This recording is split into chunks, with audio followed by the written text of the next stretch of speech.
लोकसभा चुनाव के बाद कांग्रेस नेता राहुल गांधी की स्थिति में काफी बदलाव आ गया है। वो लोकसभा में नेता प्रतिपक्ष तो बन ही गए हैं, साथ ही उनके सहयोगियों में भी स्वीकारता नजर आने लगी है। साल 2019 में ममता बनर्जी और शरद पवार जैसे दिग्गज विपक्षी नेता भी राहुल का विपक्ष का नेता मानने को तैयार नहीं थे, लेकिन अब वक्त ने करवट बदल लिया है और विपक्ष को राहुल गांधी के रूप में नई उम्मीद दिखने लगी है। राहुल को लेकर नजरिए में बड़ा बदलाव देखा जा रहा है। शरद पवार की ओर से राहुल गांधी को महाराष्ट्र विकास आघाड़ी के नेता के तौर पर महाराष्ट्र में सुप्रसिद्ध पंढरपुर सालाना में धार्मिक यात्रा में शामिल होने का न्योता दिया जा चुका है।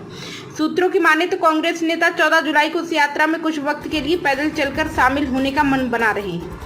250 किलोमीटर लंबी धार्मिक यात्रा पंढरपुर की ये सालाना यात्रा समाज सुधारक संत तुकाराम और संत ज्ञानेश्वर की पालकी के साथ भजन कीर्तन करते हुए करीब 250 किलोमीटर की है।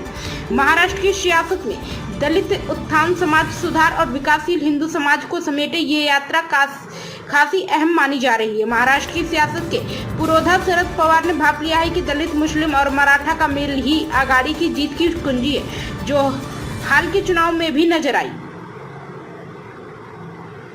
ऐसे में मराठा छत्र पवार ने आदिवासी, मुस्लिम, मराठा वर्ग के साथ ही दलितों को भी सहेजते हुए प्रगतिशील हिंदू वर्ग पर निशाना साधकर राज्य की राजनीति के बड़े वोट बैंक को साधने की कोशिश की है। लेकिन बड़ी बात यह है कि साल 2019 में शरद पवार ने जिस कांग्रेस को उजड़ी हवेली का पुराना जमींदार बता रहे थे, अब बदले हालात में उसी के राजकुमार की सरपरस्ती मान रहे हैं, वो भी अपनी सियासी मान महाराष्ट्र में।